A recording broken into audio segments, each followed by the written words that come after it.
I just wish you'd go farther in everything you're doing. I'm kind of repeating myself, but actually it's a little different. And I get the feeling that you think of this as always very, very, very extremely elegant. It's that, but there's a lot of other stuff in there too, no? Yeah, that's what I miss, if I can say. The vigor, the strength. There's some of it. Sometimes you just start to do it and then you hold it back. But more than that, I miss the feeling of this young man with this revolutionary spirit who, kind of turned the world upside down with what he was doing in the music. It wasn't conventional. It wasn't even conventional to write a big cello sonata. Excuse me. He wrote sonata for piano and cello. I know that. Nonetheless, it is a cello sonata. Even that, there were some. I think the Hummel sonata precedes this, but I'm not sure of the dates. But this is the first really major sonata for cello and piano. No? I mean, what else was there before this? Really major composer. This is it. That's an event. That's what I'm missing. Playing this piece like this event. It's not just very nice, elegant music. Think about what it was like back in 1796 when they saw this. Wow, a 25-minute sonata for cello and piano. Admittedly, it's a big virtuoso piano part, and he hasn't quite, with all due respect to Beethoven, he hasn't quite figured out what to do with the cello yet.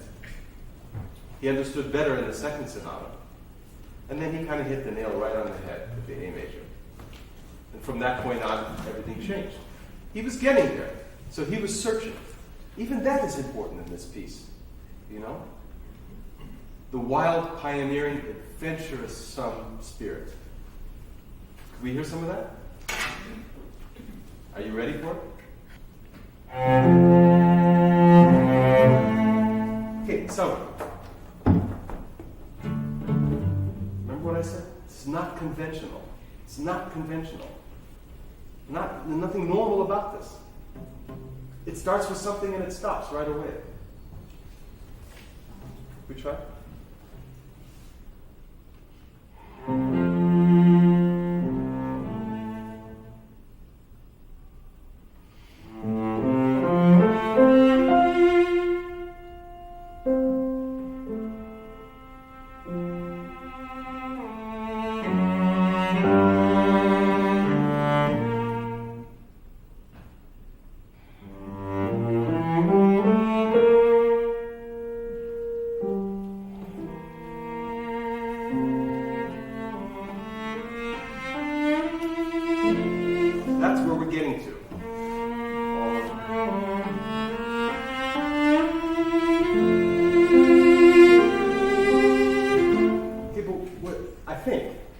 My opinion.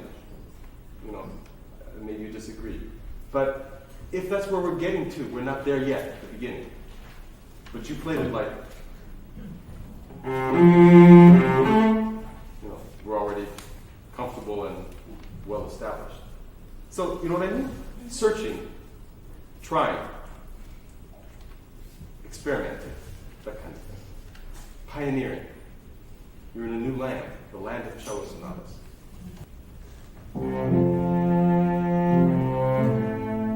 But there still has to be some kind of common ground between the piano and cello sonata. So if it just gets fuzzy, it doesn't quite work with the piano. Still need some core. Yeah, it doesn't have to be fat or big, but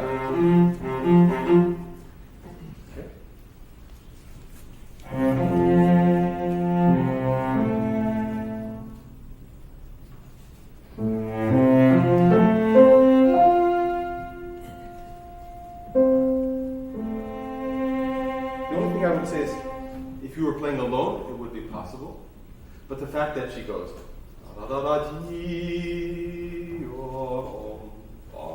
if you make a diminuendo up to the F, it's in complete opposition with what she's doing. Maybe you should follow that and let her then emerge alone. And then you come in as she comes back down. and then you bring us back to the beginning again. You know, something like that.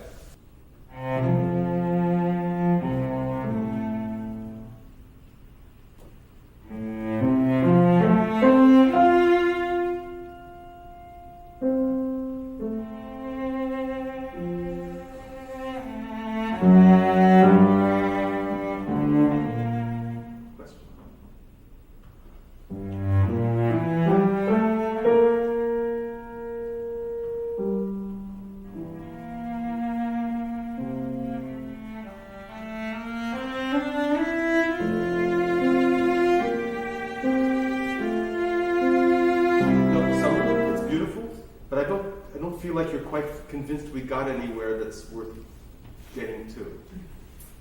Because you get there and kind of like, I don't know if I like it here.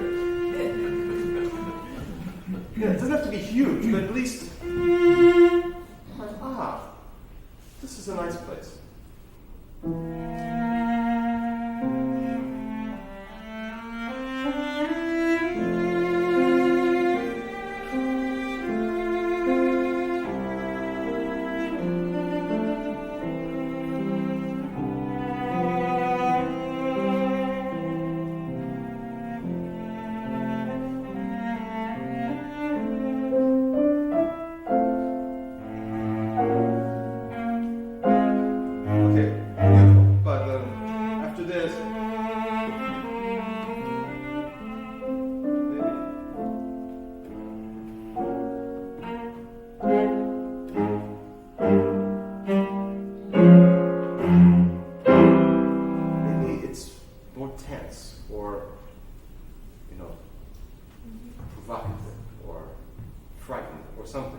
But not just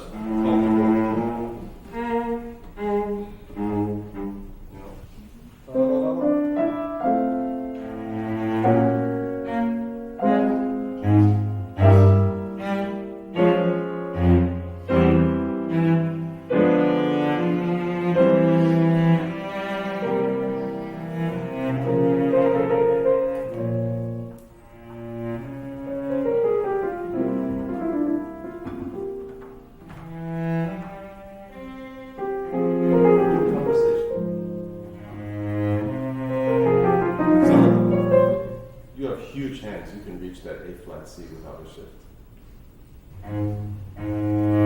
Just release your thumb and the first finger as you go towards the fourth. No, here. There isn't any point when you need to have both fingers down at the same time. They won't help anything. Just release and rotate your arm towards the fourth finger. No.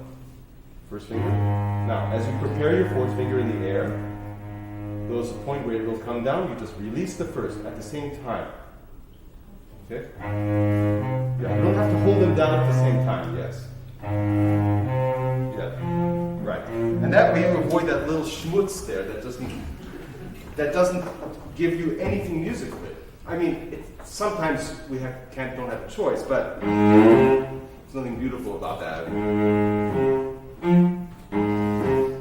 Let's say the word any way to avoid it. Then you could do this. That would still be better than, okay? I won't make a major issue of that, but in general, in whatever you do, you never ever have to hold two fingers down at the same time. There's always a point when you prepare for the next, there's a start of a release, and then when it comes down, you just release it. You don't hold it and then release. Because that forces you to distort your hand or your arm in some way. Okay?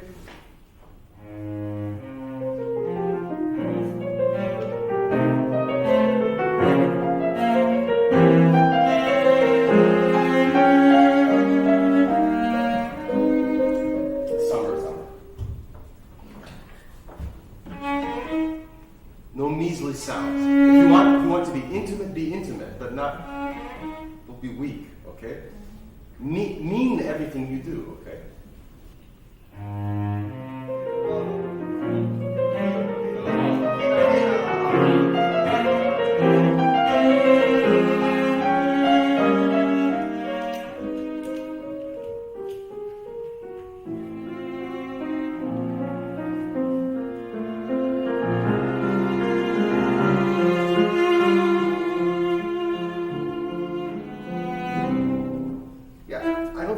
connected events, no? No.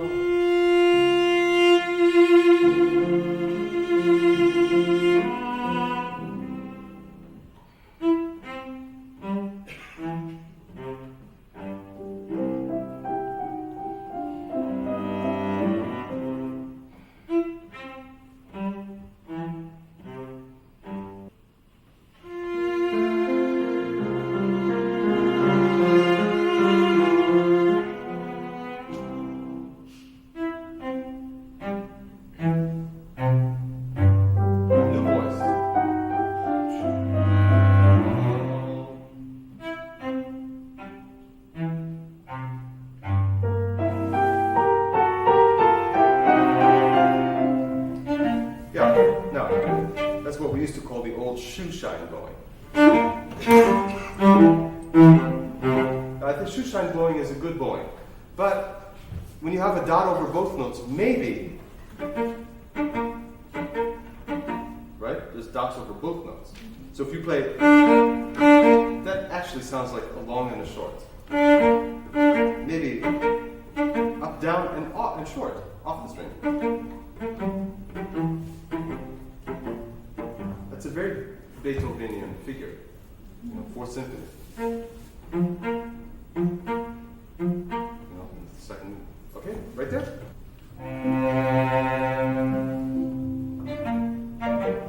You could do down, up, you could also do up, down, whatever you control better. You could do up, down. Try that and see if that works.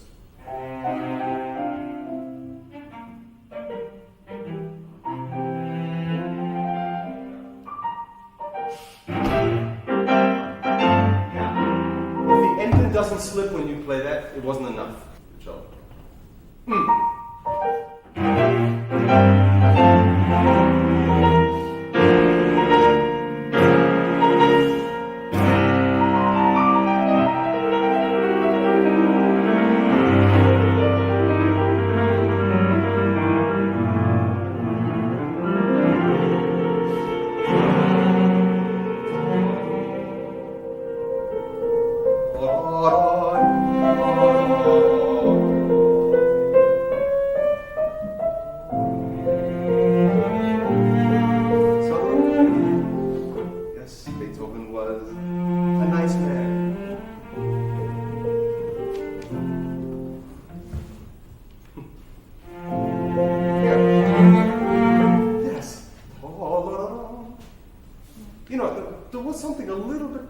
About the man too. Don't forget. That's not a bad thing. But it's not too self-important.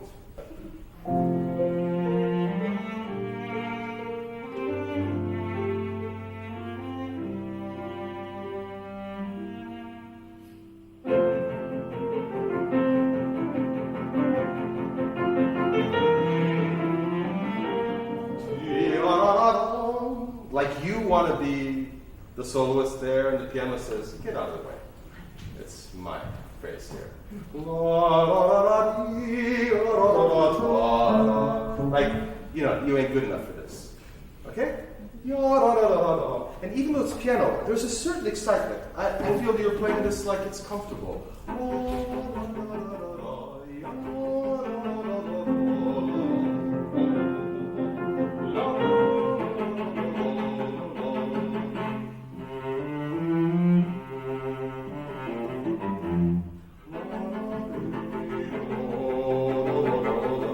Same key, isn't it? So, yeah, it's like that. Vigorous.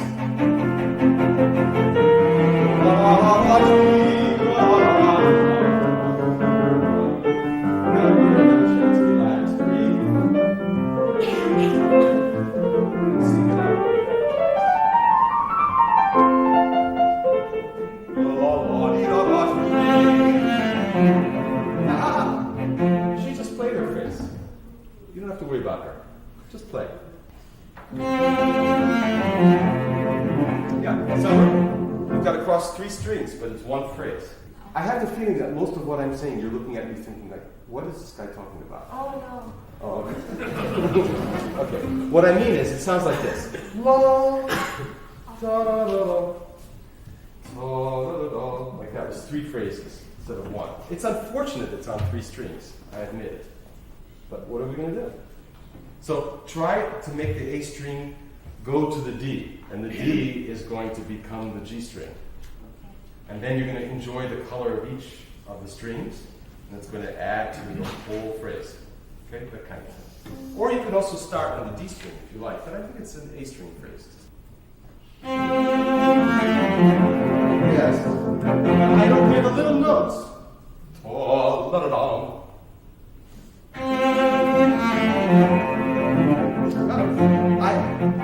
almost heard them. The thing is, I know they're there, but I like to hear them as if I didn't know they were there.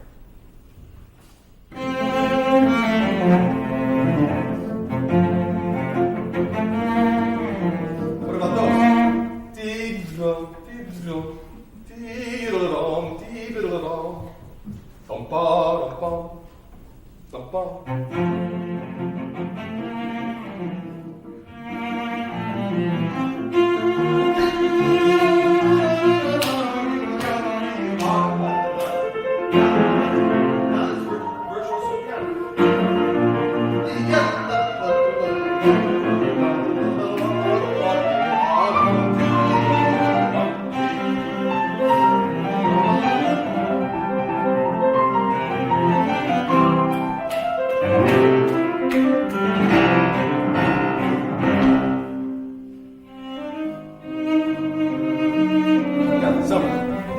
That's a dramatic event, I think.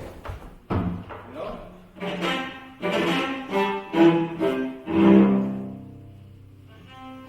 There's no reason to rush.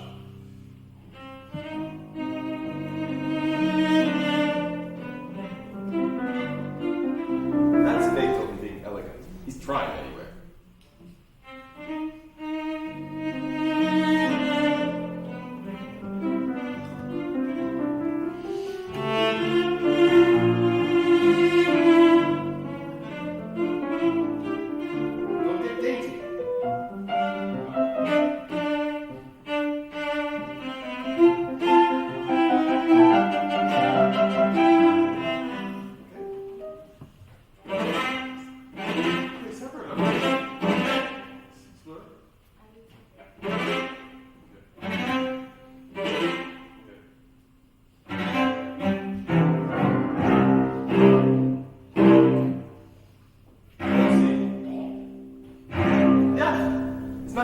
It's a gesture. It's the lowest note on the cello. You know, so it's important.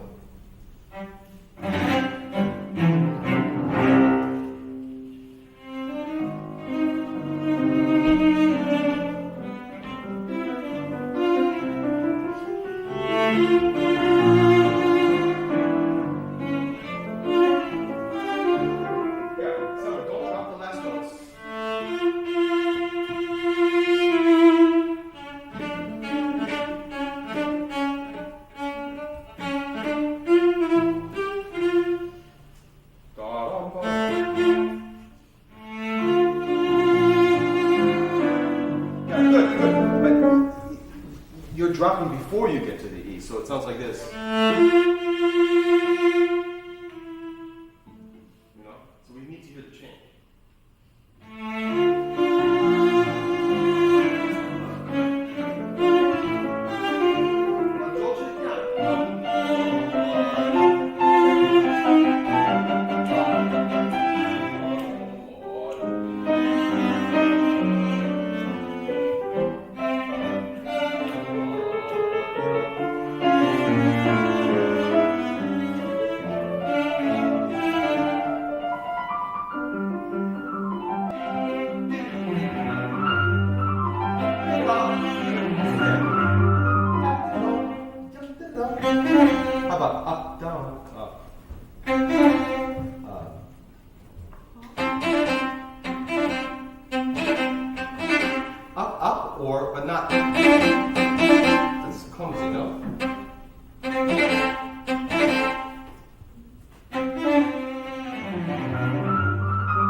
radical. How do we make the difference between the forte and the fortissimo? How do we do it? Just play louder? Doesn't quite make a big difference, does it? Do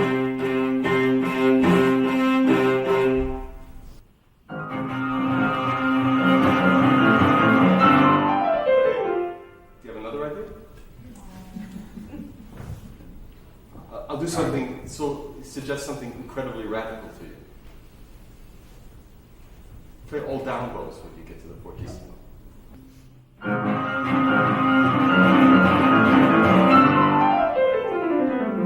It was so shocking to you that you went into a different key, right?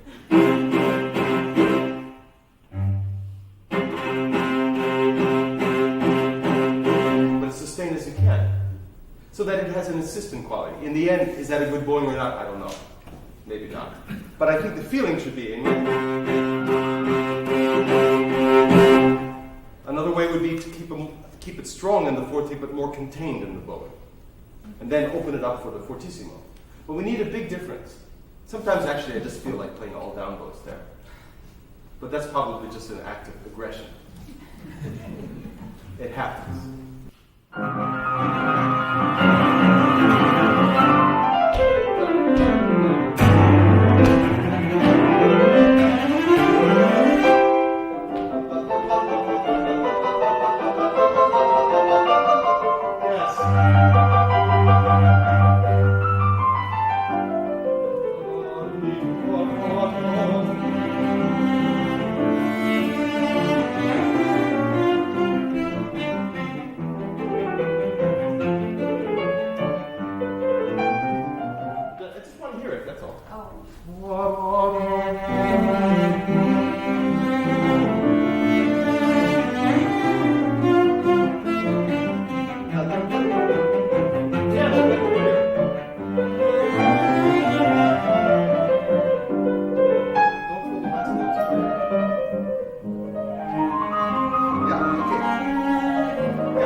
I'm sorry, please don't be hurt by my remark. Oh. But you're looking for the conventional thing there, if I could say. And I still say that Beethoven was a revolutionary. And this is not conventional.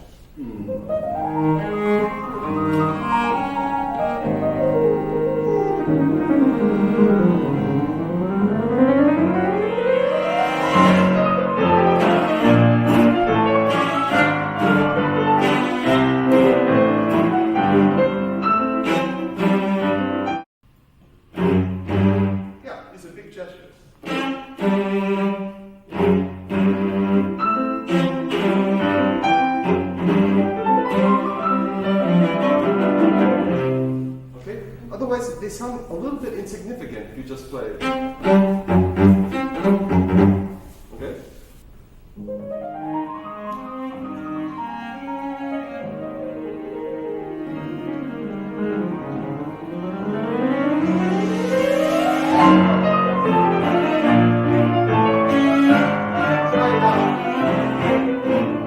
If you would, try two downs. Right there. Ba-dum-bum.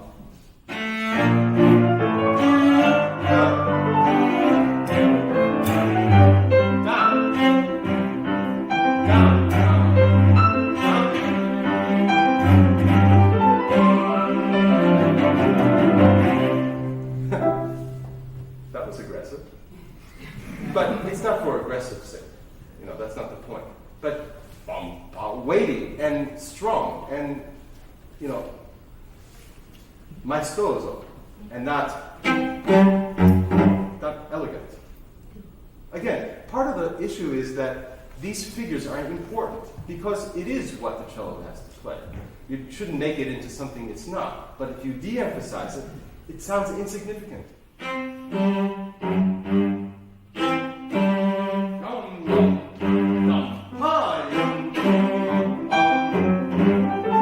It's constantly answering the piano. You know, the piano gets to do wum ba bum ba, and we just stay here. So at least you can space it, you know, and make the gesture itself more important. That kind of thing. Okay. I would love to hear just the very end. You know, when you have the trill, and I would think that rather than trying to rush into the Allegro Primo, is it Allegro Primo or Tempo Primo? Tempo Primo, in which you actually play quite a lot faster than the first Allegro. Did you know that? It's not that that's a bad idea. I'm not so sure that the piece gains by playing it a lot faster than the beginning. I think it should be excited, but it shouldn't run away. It needs to end conclusively. So I would suggest and not rush through the end of the trill, because then you can't give enough weight for the downbeat.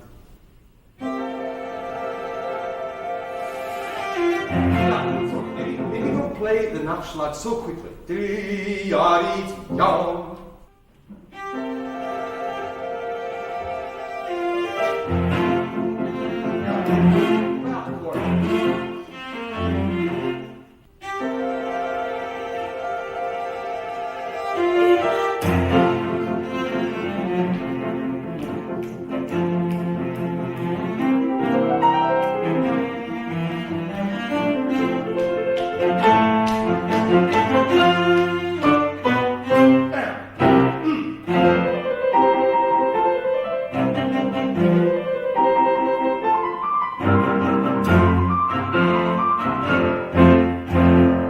Strong, vigorous, vital at the end. You know, bum bum bum bum bum.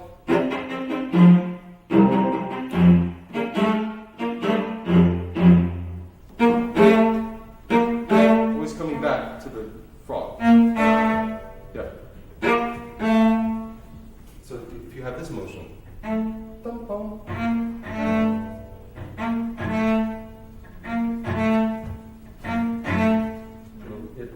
Motion. No, it's not. What I'm talking about is not there. I'm talking about. Okay. Boom, boom, boom, boom. It's after the down bow. Make a circle. Go back. Boom. Yeah. Try that. In tempo. Boom, boom. Yeah. Now you can control the output. The point. Yeah, the point is, the circle allows you to come back to the right hand instead of